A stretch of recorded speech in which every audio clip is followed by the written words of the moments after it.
வணக்கம். பரபரப்பு மீடியா செய்திகளுக்காக நான் நிரோஷன். இன்று வெள்ளிக்கிழமை அதிகாலை ஈரானுக்குள் தாக்குதல்களை நடத்த தொடங்கியது இஸ்ரேல். ஈரானுக்குள் இஸ்ரேல் தாக்குதல்களை நடத்தியது என்று சொல்லலாம். தாக்குதல்களை நடத்த தொடங்கியது என்று நாம் குறிப்பிடுவதற்கு ஒரு காரணம் உண்டு. அதற்கு காரணம் பல அலைகளாக இப்போதும் தாக்குதல்கள் நடக்கின்றன. அந்த தாக்குதலுக்கு இஸ்ரேல் கொடுத்துள்ள பெயர் ஆபரேஷன் எழும் சிங்கம். இஸ்ரேலின் இலக்குகளை பார்க்கும்போது இது மிகப்பெரிய அளவிலான போராக மாறுவதற்கு வாய்ப்பு உள்ளது. ஈரானுக்குள் பல ராணுவ இலக்குகள் மற்றும் ஈரானிய அணுசக்தி தளங்கள் மீது ஒரே நேரத்தில் தாக்குதல்கள் நடக்கின்றன. தவிர ஈரானிய ராணுவ தளபதியின் வீடும் தாக்குதல் நடத்தப்பட்ட இலக்குகளில் ஒன்று. ஈரானுக்குள் நடத்தப்பட்ட தாக்குதல்களில் பல இஸ்ரேலிய விமானங்கள் பங்கேற்றன. இஸ்ரேல் மீது ஈரானிய பதிலடி வரலாம் என்ற எதிர்பார்ப்பில் இஸ்ரேலில் ஈரானின் ஏவுகணை எதிர் தாக்குதல்களுக்கு பொதுமக்களை தயார்படுத்த எச்சரிக்கை சைரன்கள் ஒலிக்கப்பட்டுள்ளன. ஆரம்ப அலைக்கு பின்னர் IDF தாக்குதலை நிறுத்தவில்லை. மாறாக இந்த காணொலியை நாம் தயாரிக்கும் நேர நிலவரப்படி இஸ்ரேலிய விமானப்படை IAF இன்னமும் பெரிய அளவிலான தாக்குதல்களை நடத்தி வருகிறது. மேலும் நிறுத்துவதற்கு குறிப்பிட்ட அறிகுறிகள் எதுவும் இல்லை. அணு ஆயுதங்கள் இல்லாவிட்டாலும் மில்லியன் கணக்கான இஸ்ரேலியர்களை கொல்லக்கூடிய பல்லாயிரக்கணக்கான பாலிஸ்டிக் ஏவுகணைகளை தயாரிக்க ஈரான் தயாராகி வருவதாக பிரதமர் பெஞ்சமின் நேதன்யாகு கூறினார். அவர் மேலும் கூறிய போது, அப்படியான நிலையில் அவர்களில் யாராவது அணு ஆயுதங்களை வைத்திருந்தால் கற்பனை செய்து பாருங்கள். ஈரான் உண்மையில் அணு ஆயுதங்களை தயாரிக்க சில மாதங்கள் மட்டுமே ஆகும். அதற்குள் நாம் தாக்க வேண்டியது அவசியம் என்று நேதன்யாகு கூறினார். வெள்ளிக்கிழமை காலை ஒரு மூத்த பாதுகாப்பு அதிகாரி, ஈரானின் ராணுவ தளபதி மற்றும் ஈரானின் மூத்த அணு விஞ்ஞானிகள் உட்பட ஈரானிய உயர்கட்டளை முன்கூட்டியே தாக்குதலில் கொல்லப்பட்டதற்கான வாய்ப்பு அதிகரித்து வருவதாக கூறினார். ஈரான் இன்னமும் இஸ்ரேலை நோக்கி பாலிஸ்டிக் ஏவுகணைகளை ஏவவில்லை. ஆனால் அவர்களிடம் ஆயிரக்கணக்கான ஏவுகணைகள் உள்ளன. ஈரான் அணு ஆயுதத்தை பெறுவதை தடுப்பதே இந்த தாக்குதலுக்கான காரணம் என்பதை IDF உறுதிப்படுத்தியது. ஈரானிய ஆட்சியின் கைகளில் உள்ள பேரழிவு ஆயுதங்கள் இஸ்ரேலிய அரசுக்கு பெரிய அளவில் உலகுக்கும் இருத்தலியல் அச்சுறுத்தலாக உள்ளது என்று IDF தெரிவித்துள்ளது. IDF-இன் கூற்றுப்படி ஈரான் அணு ஆயுதம் தயாரிப்பதற்கு போதுமான யுரேனியத்தை வைத்திருக்கிறது. சில நாட்களுக்குள் 15 அணு ஆயுதங்களை அவர்களால் தயாரிக்க முடியும். IDF-இன் கூற்றுப்படி ஈரான் அணு ஆயுதம் தயாரிப்பதற்கு போதுமான யுரேனியத்தை வைத்திருக்கிறது. சில நாட்களுக்குள் 15 அணு ஆயுதங்களை அவர்களால் தயாரிக்க முடியும். ஈரானின் ஏவுகணை பதிலடி தொடங்கினால் தரையடி ரயில் நிலைய படிக்கட்டுகள் இனி போதுமான பாதுகாப்பாக கருதப்படாது என்று பாதுகாப்பு வட்டாரங்கள் எச்சரித்துள்ளன. சிறந்த பாதுகாக்கப்பட்ட இடம் இஸ்ரேலிய மமாத் என்ற பெயரில் அறியப்படும் வலுவூட்டப்பட்ட பாதுகாப்பு அறை அல்லது நியமிக்கப்பட்ட தங்குமிடம் என்று அந்த வட்டாரங்கள் தெரிவித்தன. அதிகரித்த எச்சரிக்கையின் மத்தியில் தற்காலிக பாதுகாப்பு மண்டலங்களாக செயல்பட IDF-இன் கான்ஃபரன்ட் கமாண்ட் பல நிலத்தடி பார்க்கிங் கராஜ்களை திறந்துள்ளது. IDF மேலும் கூறிய போது, சமீபகால நாட்களில் ஈரான், ஹெஸ்போல்லா, ஹமாஸ் மற்றும் பிற ஆயுத இயக்கங்களுடன் இணைந்து இஸ்ரேலை அழிக்க ஒரு திட்டத்தை உருவாக்கியது. இதில் எகிப்து மற்றும் ஜோர்டான் உட்பட அனைத்து எல்லைகள் வழியாகவும் தாக்குதல் நடத்த முயற்சிப்பதும் அடங்கும். இது திரும்ப பெற முடியாத புள்ளி என்று IDF தெரிவித்துள்ளது. ஈரான் மீதான இஸ்ரேலின் முன்கூட்டிய தாக்குதலை நியாயப்படுத்தும் IDF பிரிகேடியர் ஜெனரல் எஃபி டெஃப்ரின், ஈரானிய இஸ்லாமிய குடியரசு ஏப்ரல் 2024 மற்றும் அக்டோபர் 2024 ஆண்டு இருமுறை இஸ்ரேலை தாக்கியது என்று குறிப்பிட்டார். போரின் போது இஸ்ரேலுக்கு எதிரான அனைத்து தாக்குதல்களையும் நடத்திய குழுக்களின் தலைவர் ஈரான் என்றும் அவர் கூறினார். இதில் 2023 ஆண்டு அக்டோபர் 7 ஹமாஸின் பெரிய படையெடுப்பு மற்றும் அக்டோபர் 2023 முதல் 2024 நவம்பர் வரை ஹெஸ்போல்லா இஸ்ரேல் மீது ஆயிரக்கணக்கான தாக்குதல்கள் அடங்கும் என்றார். இந்த காணொலியை நாம் தயாரிக்கும் நேரத்தில் இஸ்ரேலிய பிரதமர் பெஞ்சமின் நேதன்யாகு பாதுகாப்பு அமைச்சரவையில் நுழைந்துள்ளார். இஸ்லாமிய புரட்சிகர காவலர் படைப்பிரிவின் தலைமை தளபதியை இஸ்ரேல் குறிவைத்திருக்க வாய்ப்பு இருப்பதாக இஸ்ரேலிய கலப்பு அறிக்கைகள் கூறுகின்றன. ஆனால் இன்று வெள்ளிக்கிழமை அதிகாலை இஸ்ரேலின் ஆபரேஷன் எழும் சிங்கம் தொடக்க தாக்குதலில் ஈரானின் புரட்சிகர காவலர் படைப்பிரிவு தளபதி ஹொசைன் சலாமி கொல்லப்பட்டதை ஈரானிய அரசு ஊடகங்கள் உறுதிப்படுத்தின. ஈரானுக்குள் IDF இலக்குகளில் தளபதிகள், இராணுவ தளங்கள் ஆகியவையும் அடங்கும் என்ற போதிலும் முக்கிய இலக்கு அணுசக்தி தளங்கள் என்று தெரிய வருகிறது. மேலும் கடந்த 20 நிமிடங்களில் ஈரான் ஆச்சரியத்தால் திகைத்ததாகவும் அவர்கள் எதிர்பார்க்காத இடங்களில் அவர்கள் தாக்கப்பட்டதாகவும் IDF தெரிவித்துள்ளது. மூத்த ஈரானிய அதிகாரிகள் மீதான தாக்குதல்களை தொடர்ந்து இஸ்ரேலிய அதிகாரிகள் பாதுகாப்பான இடத்திற்கு மாற்றப்பட்டனர். இஸ்ரேல் அமெரிக்காவுடன் வலுவான ஒருங்கிணைப்பை வைத்திருக்கிறது.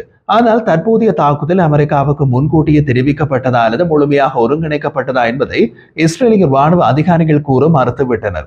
வாஷிங்டன் ஈரான் மீதான தாக்குதல் வளையத்தில் இருக்கக்கூடாது அல்லது ஈரான் மீது இஸ்ரேலிய தாக்குதலை அதிகரிக்க கூடாது என்று ஈரான் கூறிய சில மணி நேரத்திற்கு பின்னர் இஸ்ரேலிய தாக்குதல்கள் தொடங்கின. அமெரிக்க ஜனாதிபதி டொனால்ட் ட்ரம்ப் தாக்குதலுக்கு பின்னர் அவசர அமைச்சரவை கூட்டத்தை கூட்டியதாக கூறப்படுகிறது.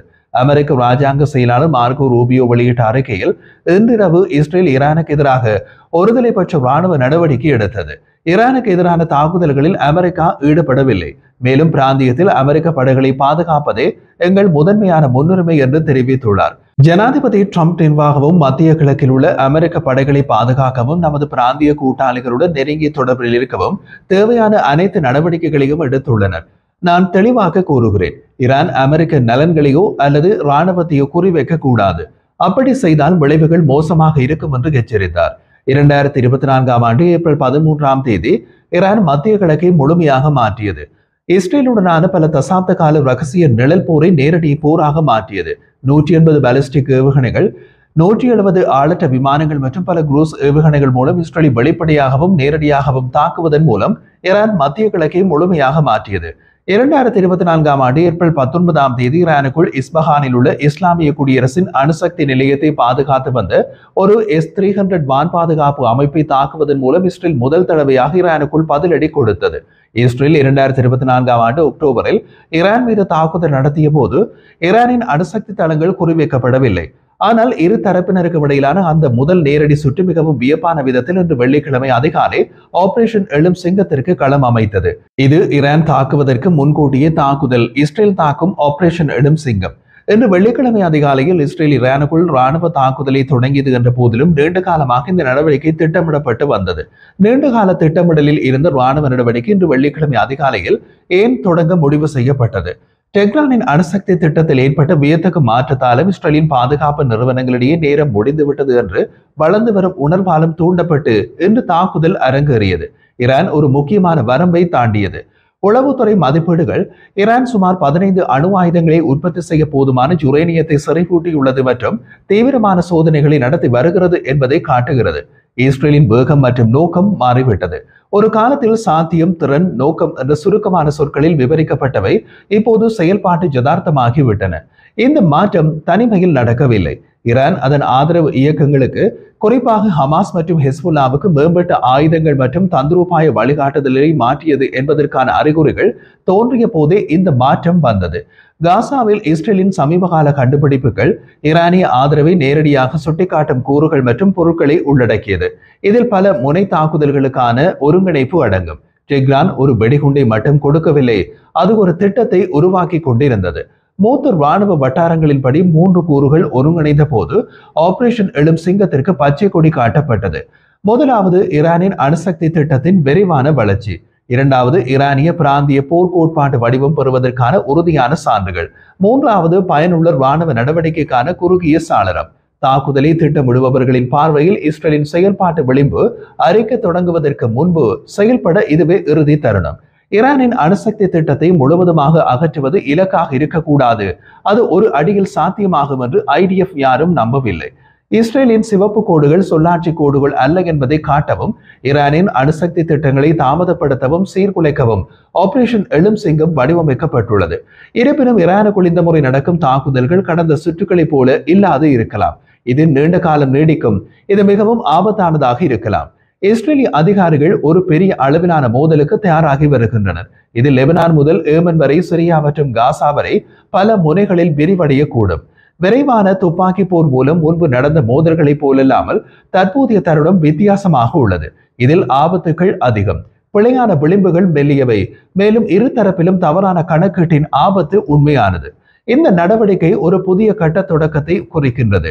அது இராணுவ ரீதியாக மட்டுமல்ல, தந்திரோபாய ரீதியாகவும் ஒரு புதிய கட்டம். ஈரானின் இராணுவ லட்சியங்கள் இனி கற்பனையானவை அல்ல. ஆபத்து எங்கே உள்ளது என்பதை இஸ்ரேல் உறுதி செய்து கொண்டது. அதனால் ஒரே தேர்வு முன்கூட்டியே தடுப்பது. பல ஆண்டுகளாக இஸ்ரேலிய தலைவர்கள் ஈரானை அணுசக்தி நாடாக மாற்ற அனுமதிக்க மாட்டோம் என்று கூறி வருகின்றனர். வெள்ளிக்கிழமை காலை அந்த கொள்கை சோதிக்கப்பட்டது. இந்த முறை இஸ்ரேல் கண் சிமிட்டவில்லை, ஓங்கி அடித்துள்ளது. ஈரானிய பதிலடி எப்படி வருகிறது பார்க்கலாம்.